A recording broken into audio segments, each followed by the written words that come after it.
Olá, seja muito bem-vindo ao podcast da nossa Escola de Liderança 120 igual a 1. O nosso objetivo é encontrar unidade na diversidade. E hoje, você pode estar achando estranho, mas é um episódio bônus, é isso mesmo. A gente vai ter um episódio a mais no mês de outubro, em homenagem ao mês da Reforma Protestante. E para falar sobre a Reforma Protestante, estou recebendo mais uma vez um grande amigo, um pastor, escritor da Bíblia, cara que é fera demais, pastor Carlos Adenei, seja muito bem-vindo mais uma vez, é sempre uma honra te receber. Bom, muito obrigado pelo convite, é um prazer estar aqui para a gente falar desse tema que é tão pertinente, né? Tão atual também, né? Porque a reforma foi mais do que um evento. Sim, muito interessante. Só que no primeiro podcast que a gente gravou, né, a gente foi muito direto ao assunto. Hoje eu queria que antes da gente entrar no tema da Reforma Protestante, você falasse um pouco mais sobre quem o senhor é, o que o senhor está fazendo hoje, né? Conta um pouquinho da sua trajetória aí, que o senhor está vivendo hoje, né? Depois eu quero ouvir o testemunho que o senhor tem, que eu sei que é uma história muito legal. Ah, joia. Graças a Deus a gente está vivendo um tempo muito bacana aqui em Cachoeiro. Eu estou com o pastor Áureo na Presbiteriana do Paraíso, desenvolvendo um trabalho ali na área de educação teológica, que tem sido assim muito proveitoso, né? Tive a honra de dar aula, um módulo aqui na escola também, né, que foi assim enriquecedor para mim, né? É algo que eu gosto muito, a área do ensino, e Deus tem nos abençoado. Estamos aí também, continuamos o nosso estudo lá no Mackenzie. Sim. Né, caminhando aí para encerrar o estudo na área de estudos hermenêuticos, com a graça de Deus, com foco no Antigo Testamento. Sim. E a gente vê assim, né, hermenêutica, exegese, homilética, e vai embora, essas palavras difíceis, e a gente vê muito a sabedoria na sua vida, o conhecimento bíblico, o senhor fala grego, fala hebraico, e a gente imagina que o senhor já nasceu com a Bíblia na mão e lendo a palavra, né, porque é muito conhecimento que o senhor adquiriu, mas o senhor nem sempre caminhou, né, no ministério ou caminhou na igreja. Como é que foi? Eu não sei se o senhor nasceu e já em um berço cristão, mas como é que foi esse processo do seu encontro com Jesus, mesmo assim, de fato, quando você falou assim, não, hoje esse é o dia, ou essa foi a experiência que mudou minha vida para sempre? Ah, joia. Bom, eu nasci num lar evangélico, meu pai era evangelista quando eu nasci. Sim. E aí depois ele foi para o seminário em Campinas e nós fomos para Bahia. Então eu fui sempre estive num lar evangélico, mas crente, filho de crente não é crentinho, né? Não é aquele negócio que nasce já crente. Apesar de estar sempre na igreja, de ter um envolvimento na igreja, houve uma época em que eu me afastei. E, curiosamente, essa época que eu me afastei foi a época que eu deveria estar mais perto de Deus, foi o período que eu estive mais longe de Deus, né? Sim. Foi no meu período de seminário, minha graduação em teologia, que eu fiz em Belo Horizonte, por algumas razões, Deus permitiu que eu saísse, que eu me afastasse aí da graça, da comunhão com Ele, principalmente, apesar de não ter me afastado diretamente da igreja. Sim. Eu passei um tempo mesmo no seminário, pregando, mas estudei bastante e mergulhei mesmo nesse mundo, né, acadêmico. E só que academicismo sem piedade gera ateísmo. Sim. E eu fui ateu durante um tempo na minha vida, mesmo pregando, né? E era um negócio assim lamentável, porque eu pregava e depois saía com alguns amigos para beber cerveja e a gente ridicularizava tudo aquilo que tinha acontecido no culto. Sim, meu Deus. E era uma farsa mesmo, né? E depois disso, depois de um tempo vivendo assim, Deus me tirou realmente de onde eu estava. E aí eu me afastei da igreja a ponto de ir na igreja só no final de semana. Chegava, sentava lá atrás, Sempre fui presbiteriano, né? E nesse período eu acabei sofrendo uma disciplina na própria igreja mesmo, por algumas razões, e me afastei até o momento em que Deus me encontrou. E, assim, eu trabalhava numa transportadora e eu tinha ido a Vitória pegar uma mercadoria e passando na principal ali de Vitória, na verdade em Vila Velha, tinha um acidente, deu um engarrafamento, falei, não vou ficar aqui não, entrei numa ruazinha e o carro parou do nada, assim, humanamente do nada, né? Em frente a uma igrejinha, mas aquelas igrejinhas bem pequenininha mesmo. Sim. Pegando fogo na hora do movimento, e eu olhei e falei assim, bando de crente sem nada para fazer. E aí saí para ver o carro, e eu lembro até hoje que o camarada estava pregando Isaías 53. Eu lembro que eu estava ouvindo ele murmurando ainda, né, pelo carro, pelos crentes, pelos gritos. E a última coisa que eu me lembro é de não sei como, de estar diante do pregador de joelho chorando. Não sei como é que eu cheguei lá. E aí ele só abaixou e falou assim para mim, olha, Deus mandou te dizer que ele ainda tem um plano na sua vida. Uau. E aí eu levantei e voltei para o carro, entrei no carro, liguei, o carro funcionou. E aí, gente, a partir desse momento, eu acho que esse foi um momento de um retorno para Deus. Sim. Mesmo. A minha conversão acontece quando eu era criança ainda, com a minha mãe, falando João 3,16 para mim. Mas esse foi um momento de retorno para Deus mesmo, onde ele me pegou e falou assim, você é meu, e você vai fazer o que eu quero, e do jeito que eu quero. Sim, isso é muito interessante até para as pessoas que nasceram em um lar cristão, né? Elas entenderem que Deus, ele não tem netos, né? Ele tem filhos, ele precisa se relacionar conosco.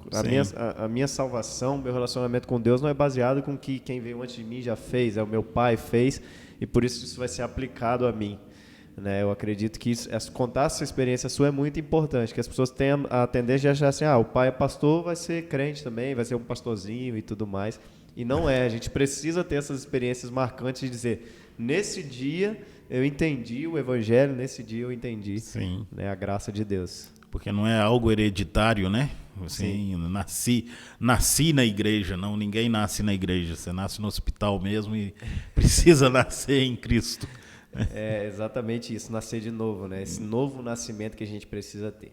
Sim. Mas é muito bom conhecer sua história, assim, porque todos nós carregamos um testemunho e muitas vezes a gente, né, não tem tanta oportunidade de contar, então é muito legal que você abriu essa história pra gente. E eu queria que a gente já entrando mais ou menos no tema assim, da Reforma Protestante, né, porque no mês de outubro, no dia 31 de outubro de 1517, né, Martinho Lutero pregava suas 95 teses ali nos portões de Wittenberg, e isso fica marcado como o marco da Reforma Protestante, ali aquela data, e é interessante que é a mesma data do Halloween, né? Você acha que tem alguma coisa, tipo assim, o pessoal viu que era a mesma data e falaram, vamos marcar o Halloween aqui, ou surgiu antes, depois, não sei. Bom, o Halloween surge depois, né? E aí, claro, ele intensifica depois. Alguns vão dizer, não, ele já existia antes. Mas, na realidade, ele surge depois. E elimina realmente essa ideia da reforma protestante. Né? E é uma tentativa de secularização, né? Ali, de tirar a importância da reforma. Sim. Mesmo. Infelizmente, muitas vezes nós, protestantes, não damos o real valor à reforma protestante, mas ela foi um evento que mudou a história. Eu acho que existem alguns grandes eventos ao longo da história da humanidade que mudaram o curso de tudo. Né? E a reforma protestante, sem dúvida alguma, é um destes eventos que mudou a história do mundo. Sim. Como um todo.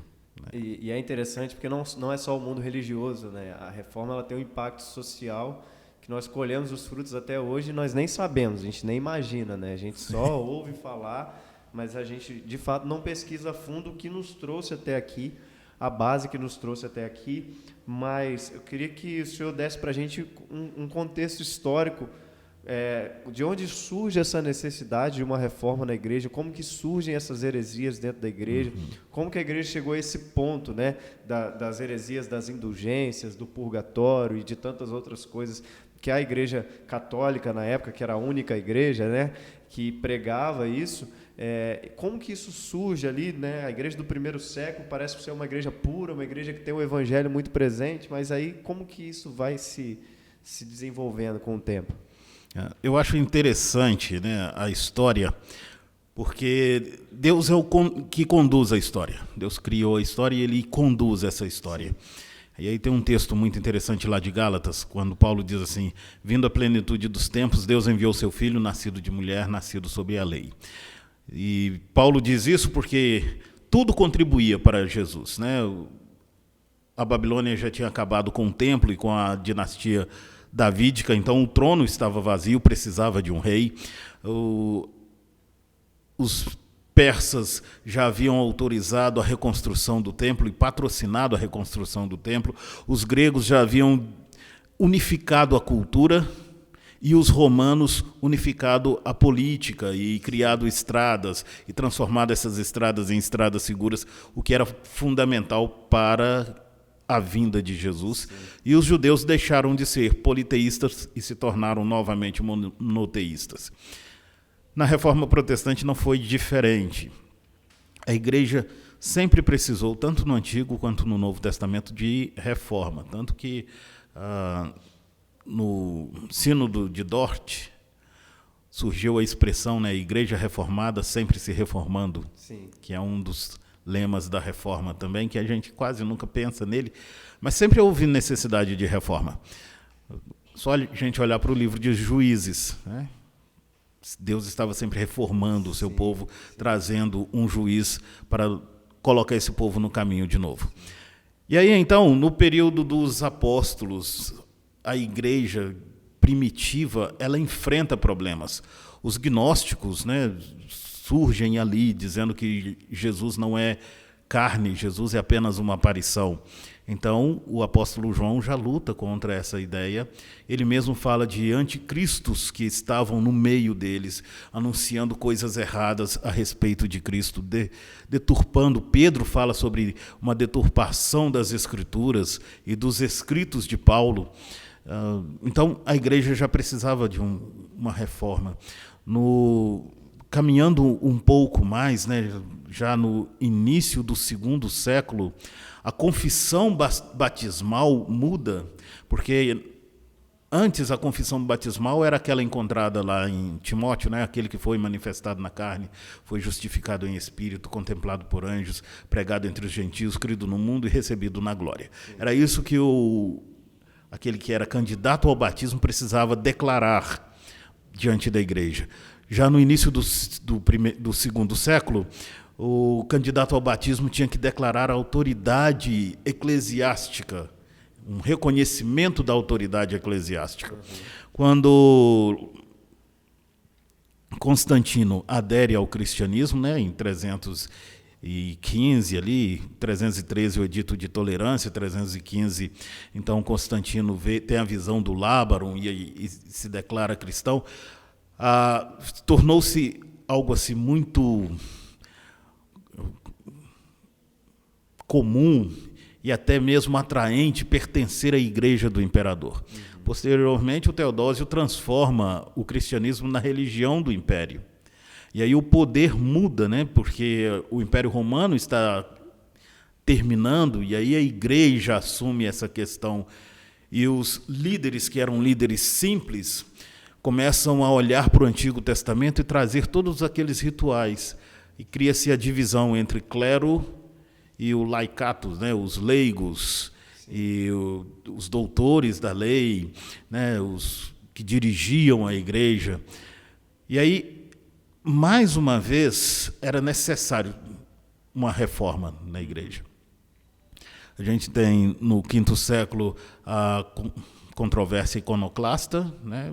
A questão de vitrais, pintados ou não, a adoração a santos, o culto a mortos, e isso tudo vai entrando na igreja. Chega o período da Idade Média, as coisas pioram ainda, né? A Santa Inquisição, em 1118, o Lúcio III, e depois a questão do purgatório, e vai expandindo as heresias até a gente chegar no século XV, com a criação das indulgências, ou a intensificação disso, que chega ao século XVI, com a construção da Abadia de São Pedro. E a igreja precisava arrecadar e se vendia pedaços nos céus, o perdão dos pecados e as indulgências, o que revolta lá o Martinho Lutero. Sim. Que não foi o primeiro, né? Antes dele, John Hus, John Wycliffe, Savonarola e tantos outros que lutaram contra essas ideias que vinham assolando a igreja. Por isso, quando a igreja afasta do caminho, o Lutero vê que a igreja precisava retornar. E é interessante porque o Lutero, ele nunca quis criar uma igreja. Ele chega a declarar, né, o seguinte, que ninguém se diga luterano, porque quem é esse saco de esterco por nome Lutero? Que as pessoas se digam cristãos, seguidores de Cristo. Ele não tinha intenção nem de sair da igreja católica. Ele queria voltar para a igreja, que a igreja voltasse aos caminhos, tanto que na Dieta de Worms, Lutero diz o seguinte: olha, eu quero que alguém me convença pelas Escrituras que a igreja está certa, e eu gostaria muito que a igreja estivesse certa, mas eu preciso ser convencido pelas Escrituras. Lutero era um camarada que amava a igreja, mas ele amava mais as Escrituras do que a igreja. Sim. Por isso ele chama a igreja para um retorno às Escrituras. Isso não acontece, ele é excomungado, e aí sim surge um novo ramo, né, que são os protestantes. Sim, muito interessante. Eu iria até mencionar a questão dos pré-reformadores, são conhecidos como pré-reformadores, né, que é John Hus, John Wycliffe. E, assim, eles também foram homens que bateram de frente com o sistema, que pregaram contra indulgências, contra essas coisas, mas não conseguiram revolucionar tanto quanto o Lutero. Eu acho que o grande marco foi de fato Martinho Lutero com as suas 95 teses. Uhum. Você acha que essas teses é que foram assim essenciais para construir algo mais sólido do que os outros reformadores? Bom, todo um conjunto de coisas contribuíram para que Lutero fosse esse grande marco, né? Voltando ao texto de Paulo lá, a plenitude dos tempos. Uhum. Assim como Deus preparou o mundo para a vinda de Cristo, Deus preparou o mundo para a reforma. Sim. Os pré-reformadores foram muito importantes, e eu vejo os pré-reformadores como os profetas, anunciando a chegada de algo. Sim. E eles estavam preparando, né, eu acho que todos esses pré-reformadores podem ser comparados a João Batista, preparando o caminho para a chegada. Sim. Porque eles minaram a igreja, ou o próprio Lutero, ele bebe muito nos escritos de Wycliffe, né, de Hus, né, dos pré-reformadores, para chegar à conclusão que ele chegou. Então nós temos os pré-reformadores que viveram num tempo de preparação para essa reforma. Algo que foi fundamental para a expansão da reforma foi a criação da imprensa 100 anos antes. Porque se não tivesse a imprensa, aquelas 95 teses estariam até hoje na Catedral de Wittenberg, né, amarelas, e ninguém saberia ler aquilo. Sim, sim. Mas aí o Lutero imprimiu e espalhou pela Europa, e a Europa pegou fogo. O próprio Deus, né, conduzindo a história, fez com que a gente saísse da idade das trevas, da época das trevas, e houvesse o renascimento. Sim. Quando a filosofia grega é novamente estudada. E aí quem é o marco da reforma é um doutor em grego. Uau. Porque ele volta a estudar os filósofos gregos, né? E a própria questão da burguesia também, que consegue patrocinar o Lutero, o êxodo rural, as pessoas deixando o campo e formando os burgos, e os burgos se consolidando. Então há um conjunto de coisas que amparam esse 31 de outubro de 1517 e faz com que a reforma aconteça. Entendi. Então não é só questão, tipo assim, de um fato, mas é todo um contexto que contribui para que naquele exato momento algo novo acontecesse que de fato fosse revolucionar. Sim. Né? E, assim, a gente vê que a grande motivação de Lutero, é claro que eu acho que isso até soa um pouco poético, é que ele abre nas Escrituras, em Romanos 1, né, e ele lê que o justo viverá pela fé. Né? Tem até a frase que a luz de velas, o homem, quando tudo parecia perdido, a luz de velas, o homem leu que o justo viverá pela fé. O que há de tão profundo nesse versículo? Porque a gente torna esse versículo tão comum, né? O justo viverá pela fé, amém, o justo viverá pela fé, tudo bem. Mas eu queria que o senhor trabalhasse um pouco a profundidade desse versículo para nos despertar para essa... Não, o justo viverá pela fé, sabe? Nessa questão aí. Sim. Vou dividir em dois momentos. O primeiro para Lutero, que eu acho fantástico ali, o impacto disso na vida do Lutero, porque o Lutero está vivendo na igreja, e ele é um monge agostiniano. Então ele sabe da questão das indulgências, ele prega isso, ele vende isso. Né? Não pensa assim, não, surgiram as indulgências e o Lutero era contra. Não, ele vendia isso também, até ser confrontado pelas Escrituras. Lembrando que o texto começa dizendo assim, a justiça de Deus se revela no evangelho de fé em fé, como está escrito, o justo viverá pela fé. E aí o primeiro impacto para Lutero é a justiça de Deus sendo revelada no evangelho, porque Lutero não conseguia conciliar justiça com o evangelho, considerando que justiça é dar a cada um segundo os seus atos, e evangelho é a boa nova de salvação. Como é que Deus pode me dar aquilo que eu mereço como uma boa notícia? Não tem como. Aí o Lutero começa a prestar atenção nesse aspecto do texto. Porque o Lutero era um camarada que era confrontado sempre por seus pecados, né? Ele chegava a confessar diariamente, a ponto do abade do mosteiro, uma vez virar para Lutero e falar assim, Lutero, vai lá e cometa pecados de verdade. E depois você vem aqui e confessa, porque essas balelas que você confessa aqui, isso aí nem é pecado. Não é para nada. E o Lutero tinha essa neura. E aí, então, o Lutero é confrontado pela justiça e o evangelho. Aí, de repente, ele chega nesse texto, o justo viverá não por aquilo que ele faz, mas por aquilo que ele recebeu, que é a fé de Deus. E aí ele descobre, então, claro que à luz do Espírito Santo, que não é por aquilo que eu faço, ou por aquilo que eu compro, não é por aquilo que a igreja me concede, mas é por aquilo que Deus me deu, a fé. E aí ele colocando fé no meu coração, eu vou viver por essa fé.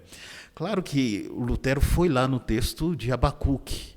E Abacuque vivia as mesmas questões de Lutero. Abacuque é um homem também em crise, porque ele olha para a sua nação e vê a injustiça e vira para Deus, e pede para Deus resolver. Deus não responde a princípio. Ele insiste e briga com Deus, né, nos 3 primeiros versículos do capítulo 1. E aí, quando Deus responde, Deus diz assim, eu vou matar todo mundo. Aí eu acabo com a injustiça. Aí o Abacuque vira e diz assim, não, Deus, não é assim.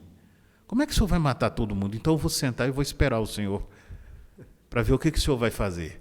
Aí Deus vira para ele e fala assim, escreve, porque isso vai acontecer muito tempo depois. Mas a promessa é para o tempo do fim. E se tardar, espere-o. E aí o Abacuque entende que ele não está falando da promessa, mas ele espere alguém. E o autor de Hebreus vai interpretar dessa forma. E essa é a profundidade desse texto. Porque como o justo pode viver pela fé quando aquele que vem e veio sustentar esse justo? Aí o Lutero entendeu isso. E ele sabe que agora não são as indulgências, não é aquilo que a igreja faz, mas é aquilo que Jesus fez. É crer naquilo que Jesus fez. É crer na cruz de Jesus. Tanto que, claro que não é Lutero que cria, né, os postulados da reforma, mas a reforma vai produzir as 5 solas. E uma delas é só Cristo. Né? Porque é crer nesse Cristo. É a fé nesse Cristo que vai conduzir à salvação. Sim, isso é fantástico, né? Essa profundidade. E muitas vezes a gente não dá a devida importância para a profundidade dos textos bíblicos que a gente lê, né? Parece ser tão simples, mas tem toda uma construção de Antigo Testamento e de Novo Testamento. Eu vejo a profecia de Abacuque muito parecida com a profecia de Sofonias também. Sim. Todos seriam condenados, mas o remanescente de Israel e tal. Então, sempre tem essa questão de que o justo só é justo por causa da fé naquele que se fez justiça por nós, né, em Deus, aquele que viveu de fato uma vida justa. A justiça não vem de nós. Sim. Né? Nós somos posicionados como justos por causa de Cristo. Né? É isso que a gente chama de justificação, ser colocado numa posição de justo, né? Sim, onde a justiça dele é imputada, né, colocada sobre a gente, e há um juiz que declara que nós somos justos, mesmo a gente sem ser. Sim, é isso aí. Você mencionou os 5 solas, é um assunto que eu também quero que o senhor explane aí pra gente um pouquinho, porque ele não surge na Reforma, né? Vem algum tempo depois com os estudiosos e os teólogos entendendo que essas eram as 5 bases da Reforma Protestante, né? Sola Scriptura, Sola Gratia, Sola Fide, Solus Christus, Soli Deo Gloria. E eu queria que o senhor desse uma pequena explanação aí de cada sola para a gente entender mais o que isso significa. Quando eles vão dizer só a graça, né, o Sola Gratia, eles estão questionando, né, falando que não são as indulgências, não é uma compra, não é aquilo que o homem faz, mas é a graça de Deus, que é um favor não merecido. Essa salvação vem pela fé, por isso sola fides, né? Porque é o crer em Jesus, e a Bíblia é tão clara quando ela fala sobre crer em Cristo. Né? Paulo, em Efésios, pela graça sois salvos mediante a fé. Então a graça está muito ligada à questão da fé. E essa fé, aí solus Christus, porque Cristo é o centro de todas as coisas, tudo é feito para Ele. E a nossa salvação glorifica a Ele, e Ele é o autor e consumador da nossa fé e da nossa salvação. Então Ele é o centro de tudo. E aí a Deus toda a glória por causa de Cristo. Né? Sim. E aí eu pulei o só a Escritura, propositalmente, porque para mim esse é um dos conceitos que influenciam, que nos atinge até hoje. Porque foi baseado no solas Escrituras que nós temos educação pública no mundo, que começa com os reformadores. Uau. Porque os reformadores, eles criaram esses postulados, mas eles não queriam que isso fosse apenas slogans, Sim. sem sentidos, vazios. Então, aí eu vou usar só o da questão da só a Escritura, porque eles... Naquela época, nós estamos falando aí do século XVII, XVIII, onde haviam 2 grupos, um que era instruído, o outro não. E aí o grupo instruído era o grupo dos nobres e do clero. Cerca de 5% da população. Os outros 95% não sabia nem ler nem escrever. E aí, então, o Lutero... ele dá um formato final para o alfabeto alemão ao traduzir o Novo Testamento para o alemão. E ele é considerado o pai do alemão moderno. Olha a influência desse camarada. Sim, sim. O Lutero é um herói nacional, porque ele formulou o alemão moderno. E aí os reformadores precisavam fazer valer o sola Escrituras. E como fazer isso? Se a Bíblia está em latim, se as missas são em latim, se o povo não tem acesso às Escrituras, e aí, se eu não sei ler, o que você disser para mim que está escrito ali, é o que está escrito. Então, nas casas e nos locais de reunião foram criadas escolas. Sim. O próprio governo alemão, vendo a forma como os protestantes educavam, criou então a escola pública, escola para todos. Uau.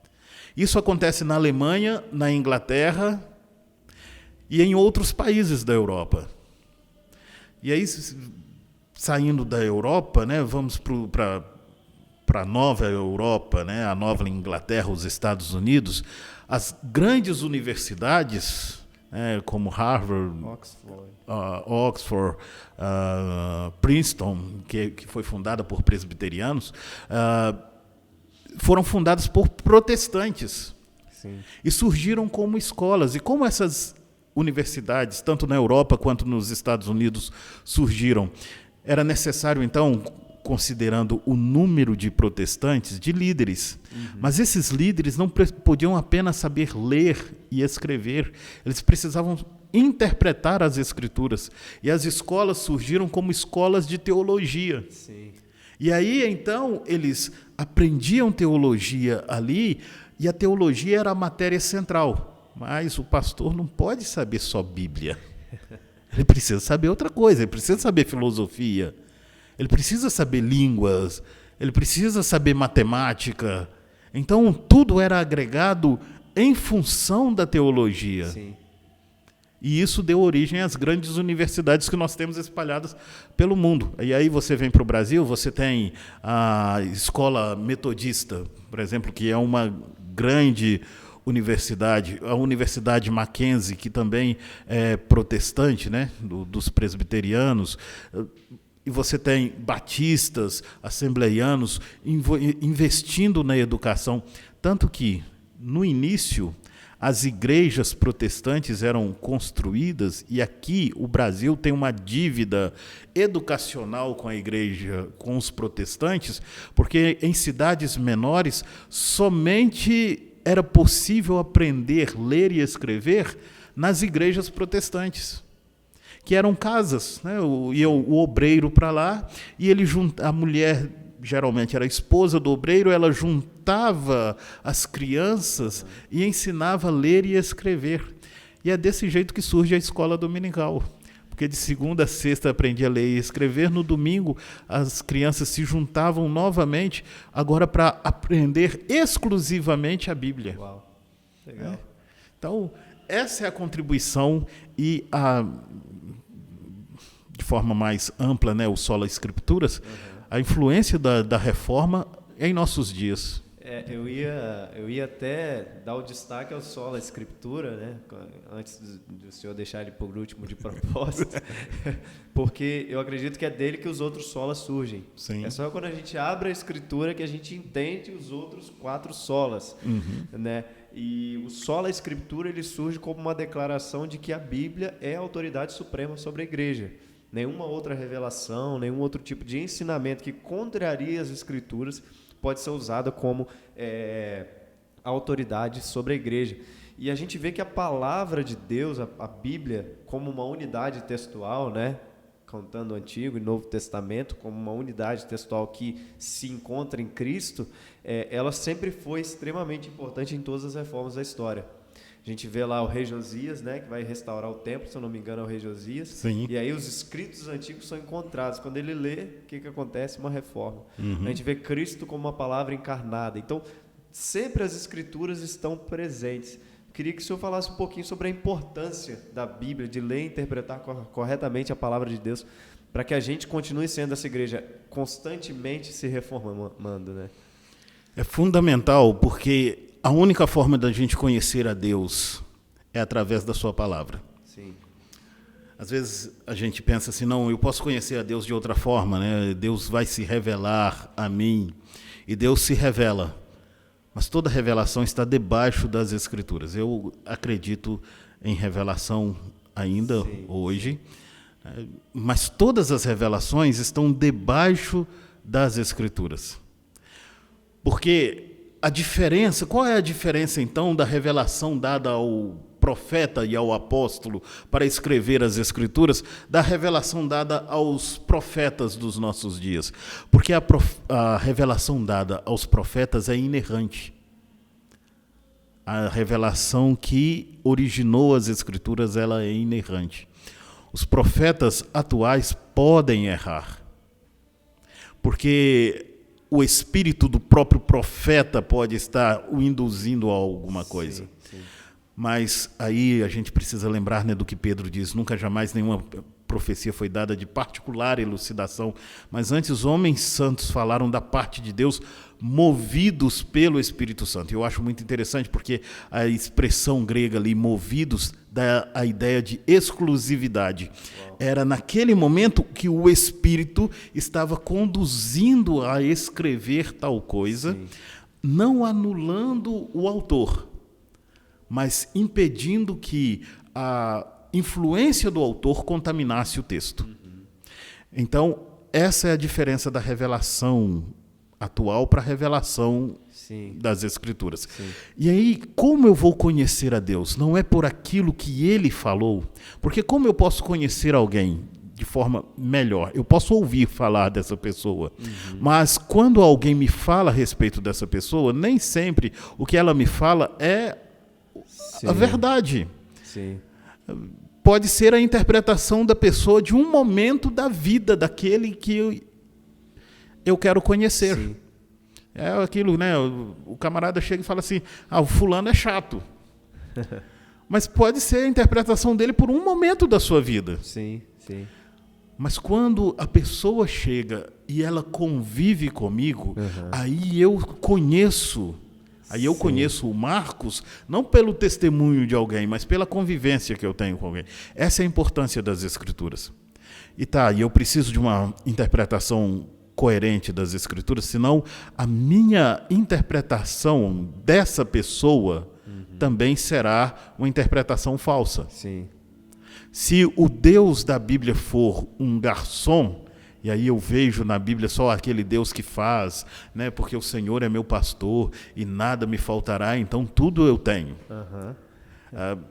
Eu vou entender Deus de forma equivocada, mesmo porque não é isso que o salmista está dizendo. O que o salmista está dizendo é: uma vez que o Senhor é meu pastor, aquilo que eu não tenho, eu não sinto falta. Porque Ele é o tudo. E aí muda completamente. Não é Deus que está me servindo. Mesmo mas que Ele no vale da sombra da morte, né? Não temo. E se você lê o Salmo, você entende que Ele é o tudo. Por isso, bondade e misericórdia me seguirão todos os dias, e eu vou habitar na casa do Senhor para todo sempre, porque Ele é o tudo. Aí essa interpretação correta das Escrituras é necessária para conhecer a Deus.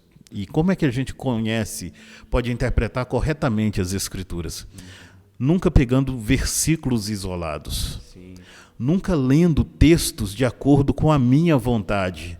Aquilo que eu acho certo, aquilo que eu gosto, a parte da Bíblia que eu gosto, né? Porque todos nós temos uma parte favorita na Bíblia.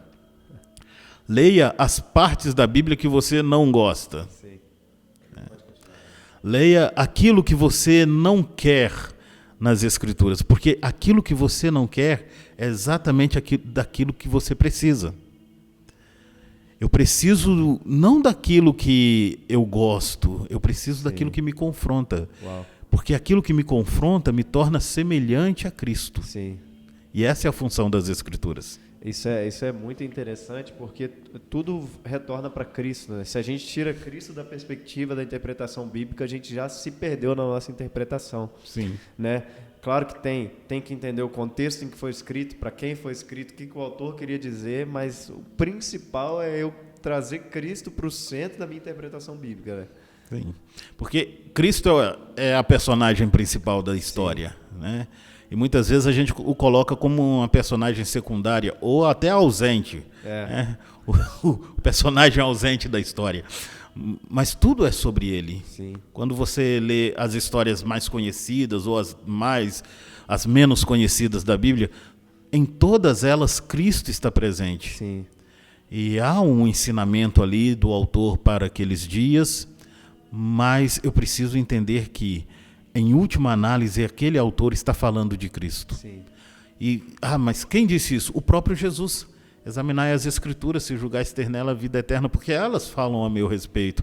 Lá em Lucas 22, conversando com os discípulos no caminho de Emaús, ele passa por Moisés e os profetas e os escritos para mostrar que tudo isso falava a respeito dele. Sim, sim, muito bom, e eu acho que é muito necessário a gente falar sobre isso, porque às vezes a igreja se perde, né? Até mesmo hoje em dia, a gente se perde através de revelações que contradizem as escrituras, mas por causa da experiência pessoal, né? Eu tive uma experiência com Deus, e aí veio, né, um unicórnio do céu e me falou que não pode assistir televisão. Então agora eu crio uma doutrina em cima disso, né? Vamos colocar só um exemplo assim bem banal mesmo. Eu crio uma doutrina em cima de não pode assistir televisão por causa da minha experiência pessoal. Então eu retiro a autoridade da escritura para botar a minha experiência, né? Então eu vejo a gente caminhando, infelizmente, para um ponto assim novamente. Sim. E a escritura é aquela que padroniza tudo, né? Então a minha experiência é muito boa. Ela é válida. Ela é válida para mim. Sim. Eu posso contar para você como experiência. Mas isso não significa que você tem que passar pelo que eu passei, que aquilo que é para mim, né, você tem que fazer também. Para isso a gente tem as escrituras. E as escrituras precisam estar acima das experiências, acima daquilo que dá certo também. Sim. Ah, não, mas isso aqui também dá certo. Sim. Não dá certo. Sim. Porque todas as vezes que alguém tentou mudar as escrituras, ficou ruim, não deu certo. Uhum.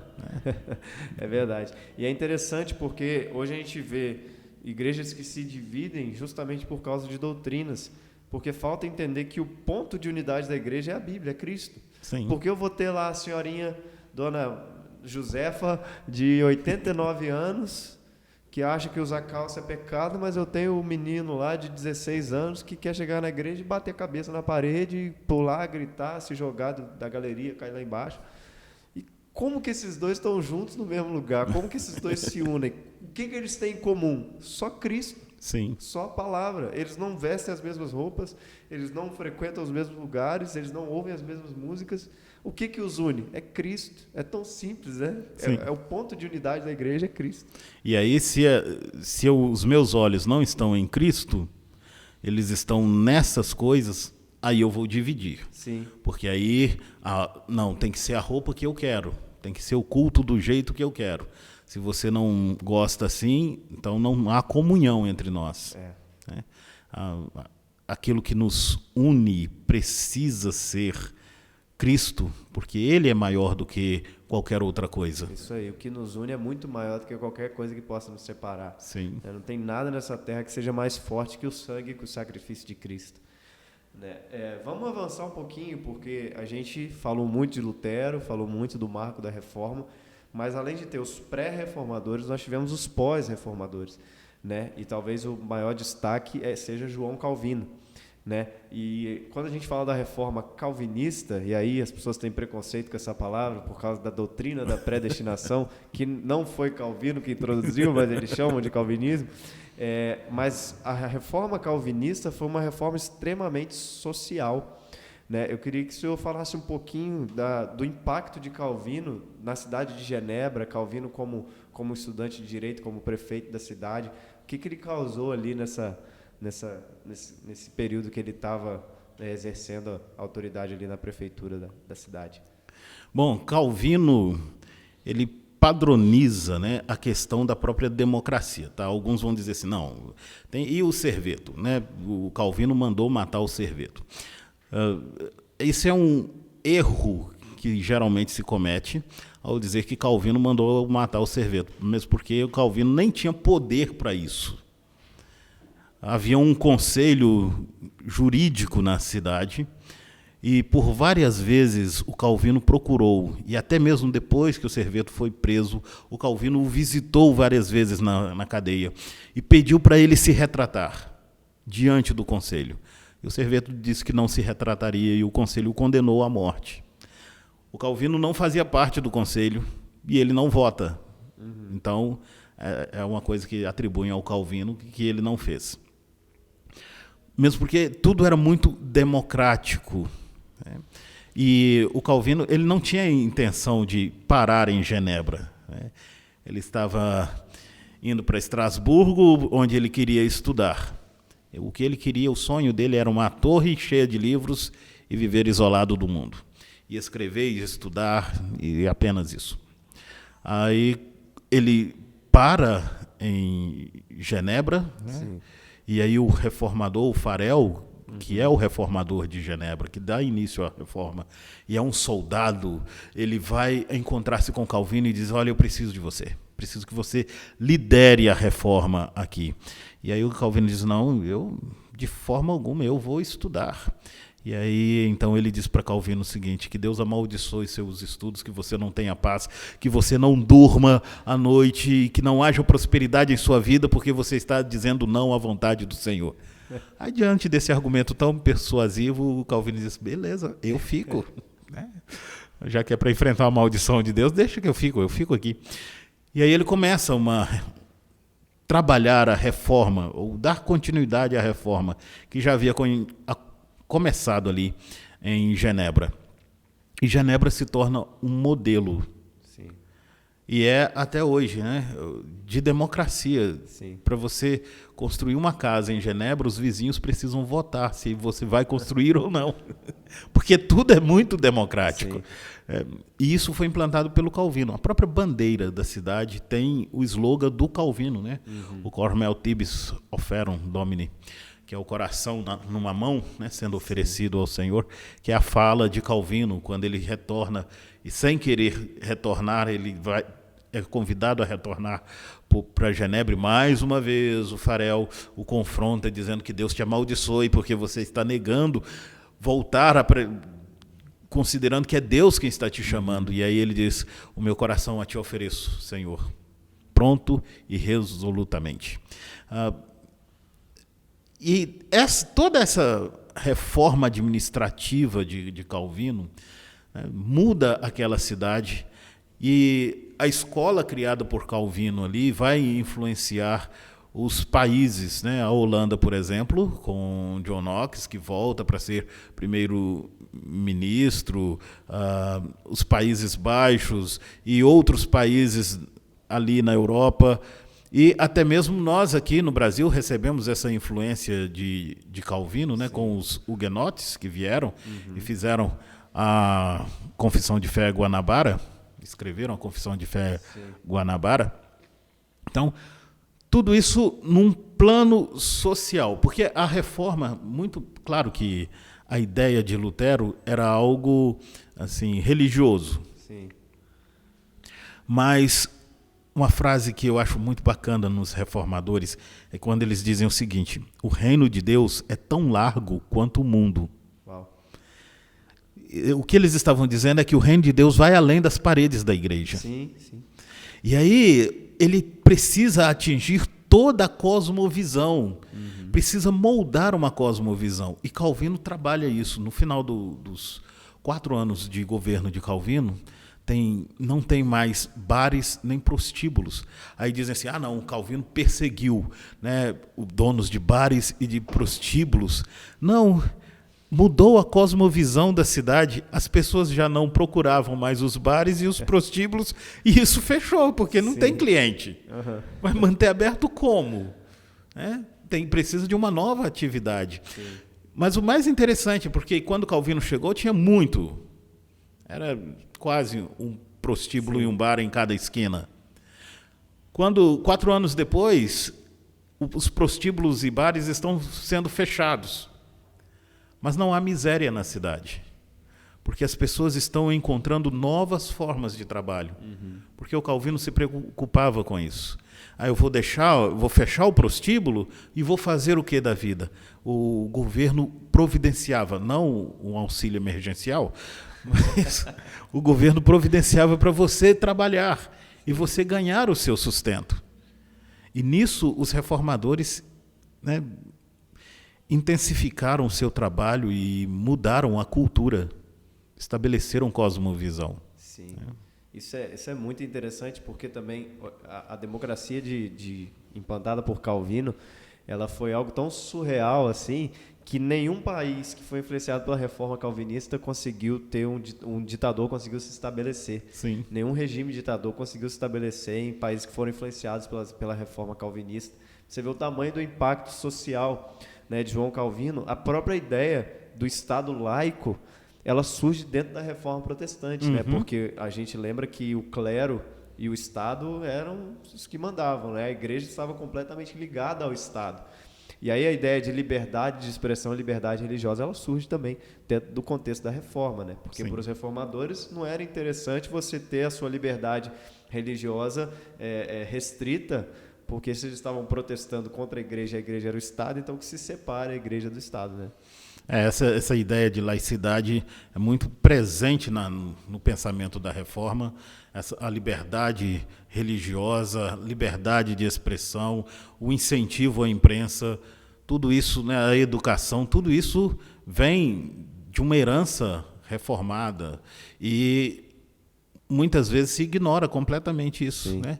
Diz, não, o cristianismo é o que vai tolir toda a liberdade de expressão, a liberdade de imprensa, porque, não, o cristianismo que lutou por isso. Lutou por isso, ele concedeu exatamente isso, essa liberdade, né? A própria ciência, ela se torna mais intensa nesse período da reforma. E em países reformados, o avanço científico foi muito maior. Sim. Sim, é interessante porque Calvino ele não defendia a coerção religiosa pelo Estado. Ele falava coerção para a religião tem que ser uma coerção interna e espiritual. Sim. O homem deve desejar servir a Jesus e os cristãos devem provocar isso nas pessoas, né? Esse desejo de ser igual a Jesus. Então, a própria ideia mesmo de o Estado não poder interferir na religião das pessoas vem da Reforma Protestante. E eu vejo que muitas pessoas, por um desconhecimento histórico, pregam o contrário. Pregam que o cristianismo quer impor a sua religião a todo mundo, sendo que é exatamente o contrário. E aí a gente olha para o Calvino, né? O Calvino, ele me impressiona em vários aspectos. É claro que as pessoas pensam no calvinismo exclusivamente na questão da predestinação. Sim. Calvino não introduziu esse pensamento, ele não é o camarada que defende mais esse pensamento. Talvez ele tenha dado alguns nortes nisso, né? Mas Calvino fala muito sobre a questão da oração. Sim. E ele fala mais de oração do que de predestinação. Mas uma coisa que me impressiona em Calvino, na sua liderança, é porque Calvino nunca impõe absolutamente nada. Calvino era favorável à celebração da ceia todos os domingos. E aí ele propõe isso, ele é o pastor da igreja, ele é o prefeito da cidade, e ele propõe isso para a igreja. Sim. Aí o conselho da igreja diz, não vai ter. Todo domingo não. Aí ele, como o prefeito da cidade, o pastor da igreja, o líder máximo na região, né, e com a influência que ele já tinha, o diretor de uma escola, fundador de uma escola, o camarada que estava influenciando o mundo, poderia simplesmente virar e falar assim, não, eu quero que aconteça e vai acontecer. Sim. Mas aí ele não faz, porque o conselho votou que não teria. E aí ele se submete à decisão do conselho, Sim. mesmo argumentando biblicamente que poderia ser todos os domingos, né? E parte da igreja queria a ceia todos os domingos. Sim. E aí isso criou uma insatisfação na igreja. E começa uma discussão em Genebra. E o Calvino apazigua isso da seguinte forma. Ele diz, a igreja tinha várias congregações, Sim. E aí o Calvino, cada domingo estava em uma congregação, e cada domingo ele celebrava a ceia em uma congregação, e aqueles que queriam ceia todo domingo iam atrás de Calvino, né? E ele apazigua. Sim. Ele poderia impor, se ele fosse visto como um ditador, como alguns o colocam, ele poderia impor, mas ele não impõe, mas ele apazigua, né? Ele Sim. é um pacificador mesmo. Sim, é muito interessante. E questões pequenas da democracia, como, por exemplo, o direito de voto. Né? Calvino era muito favorável ao direito de voto. Hoje a gente tem o voto como obrigatório, mas ele foi conquistado como um direito. Sim. Então, Calvino ele luta também para as pessoas terem o direito de votar. Então, você vê que nas mínimas coisas a reforma ela tem uma influência assim, onde você menos espera, a reforma protestante está lá, sabe? O próprio conceito de comunidade é um conceito do reino e da igreja, né? Porque o conceito, que talvez tenha sido até deturpado pelo comunismo, né? Que comunismo é diferente de comunidade, né? Mas o conceito do reino, do mundo eu conquistei, é meu, mas do reino Deus criou, então é nosso. Sim. O conceito de comunidade da igreja do primeiro século, das igrejas piedosas Deus criou, é nosso, não é meu. O comunismo, ele vem pregar essa ideia talvez, mas na verdade é tudo do Estado, e o Estado vai para lá e a gente que se lasca para cá, né? Mas isso também é muito interessante, essa cosmovisão de comunidade, como que isso influencia os pensadores, e as pessoas acham que os caras estão inventando uma coisa que já era pregada pela igreja e tudo mais. E que os reformadores, e aí pensando em Calvino, né, falavam e viviam isso. Sim. Né? O Calvino, todos os desenhos que nós temos dele, basicamente todos os desenhos, ele está de preto. Né? Porque o Calvino sempre estava de preto? Porque era o tecido mais barato que tinha na época. Sim. O Calvino não era rico. Tanto que quando o cardeal de Sadoleto vai à casa de Calvino, porque ele quer encontrar aquele homem que lhe escreveu uma carta confrontando de forma tão enfática, ele manda um dos servos bater a porta, e aí um senhor calvo abre a porta, e aí o servo diz: o meu senhor quer falar com o seu senhor. Aí aquele senhorzinho olha e fala assim: o seu senhor quer falar com quem? E aí ele diz assim: com o seu senhor, o senhor João Calvino. E aí ele diz: sou eu. Como assim? O prefeito da cidade, o camarada tão influente, é o que abre a porta. Sim. Porque ele não tem dinheiro para pagar um servo. E ele não tem essa ideia de escravos, né? Sim. Ele defende a liberdade. Então, a reforma influencia, e a reforma calvinista influencia grandemente a nossa sociedade. Sim. Eu chego a dizer que se não fosse a reforma calvinista, o mundo não seria como é hoje. Sim. Nós não teríamos esse avanço em todas as áreas, e aí na área do direito, na área política, né, educacional, como nós temos hoje. Sim, a própria ideia do equilíbrio de poderes, né, ela surge também na democracia calvinista. Sim. De você dividir os poderes, porque assim você consegue evitar ainda mais uma ditadura, né? No Brasil nós temos o executivo, o legislativo e o judiciário. Essa ideia de dividir os poderes também surge na reforma protestante, e a gente não dá a devida importância para a reforma que a gente deveria dar. A gente resume como, foram os cristãos lá que quiseram se separar da Igreja Católica. E, na verdade, foi muito mais. Muito mais. Né? Não é algo pontual, né? E cujo único efeito é criar uma nova igreja. Não, o reino de Deus é tão largo quanto o mundo. Sim. Esse o pensamento dos reformadores. É muito maravilhoso a gente pensar nisso. E até nós, como igreja, hoje, pensando no que os reformadores fizeram, no que a igreja, né, chamada de reformada, a igreja pós-reforma fez, e pensar que o que nós estamos fazendo hoje no âmbito social, político, no âmbito jurídico, o que nós temos lutado, o que nós temos pedido e como nós temos impactado. Né? Porque às vezes a gente se resume a vou lá, vou adorar meu Deus, vou fazer o meu dever religioso e vou embora. E a igreja é um impacto muito maior, né? A igreja que vive o reino. Sim, a gente dicotomiza muito a nossa vida, né? Na verdade, a gente vai dividindo a nossa vida em fatias. Sim. O meu trabalho, o meu estudo, a minha casa, aí a igreja, né? Sim. São as fatias do bolo. Quando é muito mais do que isso, eu tenho uma vida que abrange tudo isso. Sim.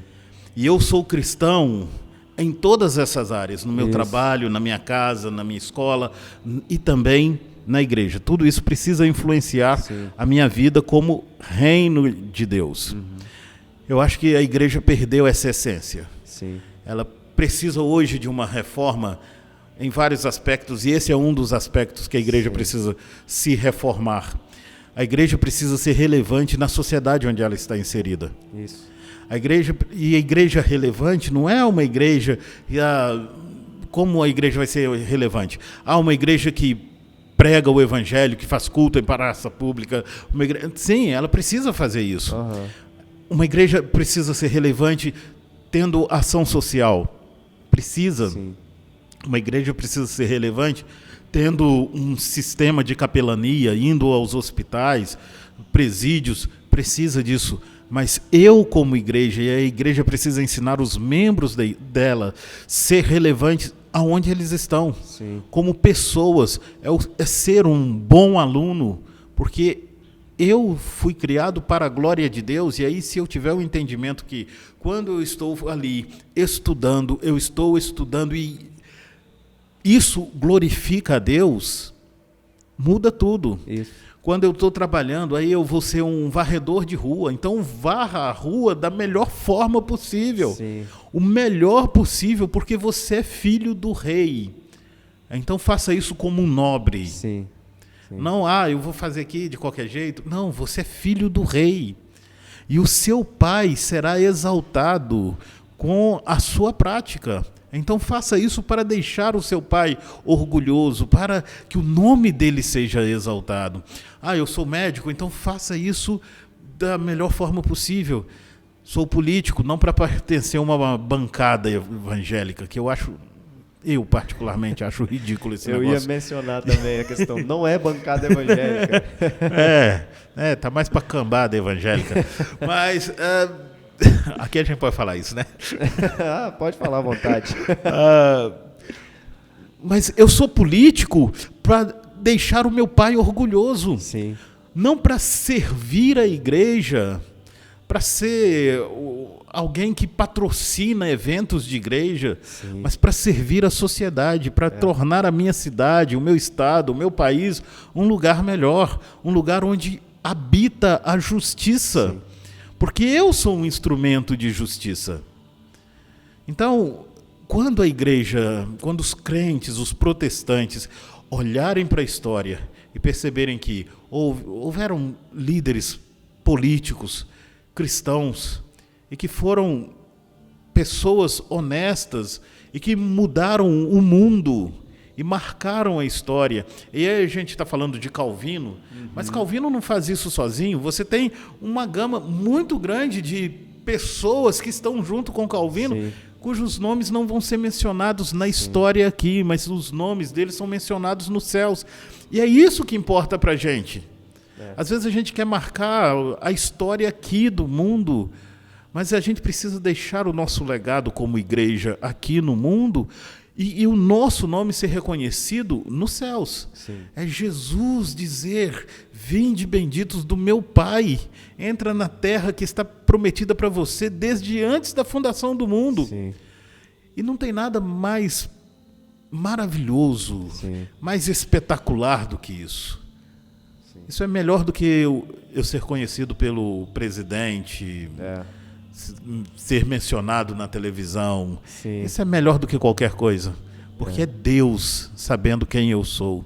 Muito bom. É exatamente isso. E a gente vê pela história como os cristãos revolucionaram. A gente vê Martin Luther King, né, lutando contra o racismo nos Estados Unidos. A gente vê Dietrich Bonhoeffer se levantando contra Hitler na Alemanha nazista. E a gente tem diversos e outros exemplos assim de homens e mulheres de Deus que, por entenderem, né, que a igreja não são quatro paredes de uma instituição religiosa, revolucionaram para o reino. Sim. Eles não fizeram um movimento para a igreja, eles fizeram um movimento para o reino. Né? Martin Luther King não lutou pelo direito da igreja, ele lutou pelo direito dos negros, e ele entendeu que assim ele faria do país dele um lugar melhor, porque ele estava implantando o reino e a justiça. Né, o reino de Deus e a justiça. Então, quando você busca o reino, quando você busca a justiça de Deus, essa justiça é aplicada, o impacto que isso causa é muito maior do que eu lutar pelo direito da igreja, por exemplo. Sim, e aí você mencionou o Martin Luther King, a gente quase nunca menciona a igreja dele. Ele é pastor de que igreja? Sim. Porque isso não interessa também. O importante é o que ele fez para o mundo. Sim. Né? E nós somos chamados, claro que a gente convive, né, e congrega em uma igreja, Mas a igreja não é o centro, não é para atrair para a minha igreja. Não é para fazer pela minha igreja, mas é para fazer para o mundo. Sim. Sim, tornar o mundo um lugar melhor, né? O reino é isso. O reino é o que é internalizado dentro das pessoas, né? Não é isso que Jesus fala? Vocês vão procurar o reino, está aqui, está ali? Não, está dentro de vocês. Eu acho que o que falta para nós é essa perspectiva. O que eu busco é internalizar algo no coração das pessoas. É que algo entre no coração delas. E isso não vai ser internalizado através de grandes estruturas, de grandes eventos. Isso só vai ser internalizado através do evangelho verdadeiro. Sim. Né? Quando as pessoas entenderem pelo que os cristãos de fato lutam, aqueles que seguem a Jesus. E todo o movimento começa exatamente assim, né? Fora das quatro paredes. É Jesus com 12 fora da sinagoga. Lutero e os reformadores fora da estrutura igreja. Né? Sim. E sempre vai acontecendo fora da estrutura, porque precisa ser além da estrutura. Sim, sim. Né? Não é a estrutura que vai mudar esse mundo, mas é o reino de Deus que está dentro de nós. Isso, é menos institucionalizado, né? É mais um movimento da graça de Deus mesmo. Sim. Eu acho que é o que os reformadores falavam, não é uma coerção externa, é uma coerção interna. Então eu olho o seu testemunho, eu olho assim, caraca, pastor Carlos Adenei, o reverendo, né, o Rev, ele está lutando por um direito que eu acredito ser correto. Então isso é que é ser cristão, essa que é a mensagem do reino, então porque o nosso testemunho ele fala mais alto, né? Paulo ele escreve aos romanos, ele diz assim, os não-judeus, eles criticam o evangelho por causa de vocês, os judeus, né? Então o evangelho é bem ou mal falado pelo nosso testemunho. Sim. Né? E nós somos chamados para ser essa testemunha de Jesus, né? Isso. Ou para viver esse testemunho, que não é a ideia de morrer, mas é a ideia de viver. Sim. Muitas vezes a gente pega Atos 1:8 lá, né? E a ideia aqui a palavra é mártires, porque é Marte, aquele que morre. Não, o que Jesus está dizendo ali, mesmo porque essa ideia de mártir como alguém que morre, não é do primeiro século, é bem posterior. O que Jesus está dizendo é o seguinte: vocês vão viver. Vocês vão viver. Sim. E essa vida de vocês vai influenciar. Tanto que lá em João ele diz assim, o mundo vai saber que vocês são os meus discípulos quando vocês amarem uns aos outros. Sim, sim.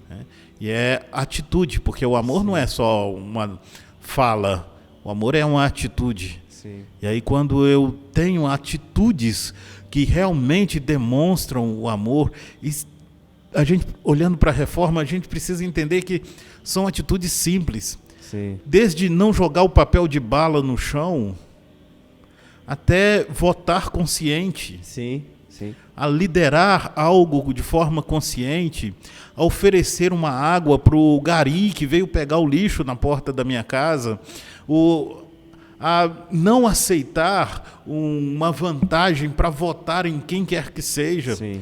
devolver o troco que veio errado, ser justo não só quando me prejudica, mas ser justo quando me beneficia, Sim. mas prejudica alguém. Sim. Não ficar com nada de ninguém, não dar jeitinho, né? Tem o jeitinho brasileiro, não aproveitar a crise para aumentar os preços. E são atitudes que vão mudar a realidade. Isso. E vão transformar o Brasil, né, num Brasil melhor. Sim. Quando os crentes se reformarem novamente. Sim, é muito interessante isso porque o Brasil é um país de maioria cristã, né? Talvez o evangélico esteja numa crescente ainda um pouco menor que o cristão católico, mas a gente não vê esse impacto de mentalidade nas pessoas. Nós somos um país predominantemente cristãos, mas que ainda pensa no jeitinho brasileiro, no ser desonesto, no não devolver o troco. Um tempo atrás eu estava no shopping e aí o rapaz foi almoçar num restaurante e ele sentou numa mesa, ele ficou observando a mesa que estava na frente dele assim, quando ele sentou. Quando a família que estava lanchando numa empresa que oferecia refrigerante refil saiu, ele pegou um copo e foi lá e fingiu que o refil era dele. Aí você vai falar assim, mas poxa, um refil é R$10. Exatamente. A gente está vendendo a nossa moralidade, a nossa honestidade por R$10. Como que a gente pode se dizer um país cristão vivendo dessa forma? né? Aumentando os preços, quando a greve dos caminhoneiros veio, todo mundo, vamos lucrar com isso. E a gente não tem um pensamento de comunidade, que é o primordial no reino, né? Esquece de viver esse reino, né? E aí a gente pensa da seguinte forma, não, mas ele fez isso porque o refrigerante é muito caro, R$10, né? O refil, R$10, poxa, é muito caro. Tá, mas aquilo não é um direito dele. Sim. Ele foi extremamente desonesto. E nós precisamos ter cuidado com isso, e em todas as áreas. E não adianta a gente buscar uma mudança social se a gente não muda no nosso dia a dia, né? Não adianta, a gente precisa pregar mais sobre isso, e essa reflexão sobre a reforma protestante é muito interessante. A gente pensar no que os reformadores causaram e nos analisar como cristãos e como igreja e o impacto que nós temos causado. Às vezes pode parecer um tema assim, a reforma protestante já foi, 1517, vai fazer 504 anos agora. Poxa, que isso, cara? Vai falar de reforma agora? 504 anos depois? Mas olha as reflexões que nós temos, né? Com tudo que foi conquistado nesse movimento. Por não ser um movimento, né? Um evento pontual, único, Sim. Mas virou uma cosmovisão que mudou o mundo. Sim. E o cristianismo precisa ser isso, precisa mudar o mundo, e só muda o mundo se mudar cada um de nós. Sim, é porque o cristianismo ele não surge como religião, né? Ele surge como um estilo de vida. Sim. São os pequenos cristos que andavam como Cristo e depois que vira religião, deixou de ser um estilo de vida e virou apenas religião, apenas um nome cristão. Então que a gente possa analisar o nosso estilo de vida e mudar, né? Para a gente ser o impacto e a mudança que a gente quer ver no mundo. Né? Uma frase parece que é meio clichê, mas começa em nós, não tem jeito. Começa em cada um de nós. Mestre, muito obrigado por ter participado do nosso podcast. Foi um tempo incrível. A gente poderia ficar aqui falando por horas e horas sobre a reforma protestante, mas eu quero te agradecer mesmo por ter topado participar desse podcast mais uma vez. O senhor é sempre muito aberto aos convites e tudo mais. E eu admiro muito isso, sua humildade, o seu amor pela palavra, o seu amor pelas escrituras. Então, obrigado, de verdade. Que Deus te abençoe. Eu que agradeço, é muito bom estar aqui e poder conversar sobre esse assunto e aprender juntos, é muito bom. Vamos crescendo juntos. Se você quer assistir esse vídeo até agora, você gostou do vídeo, você está aqui até agora, não é possível que você não gostou. Então, deixa o seu like aí, se inscreve no nosso canal, também compartilha o vídeo, comenta alguma coisa. Eu tenho certeza que esse foi um conteúdo muito edificante para a sua vida, tá? Que Deus te abençoe. Lembrando que toda primeira segunda-feira do mês a gente lança um podcast novinho para você. Então, obrigado, que Deus abençoe a sua vida. Valeu!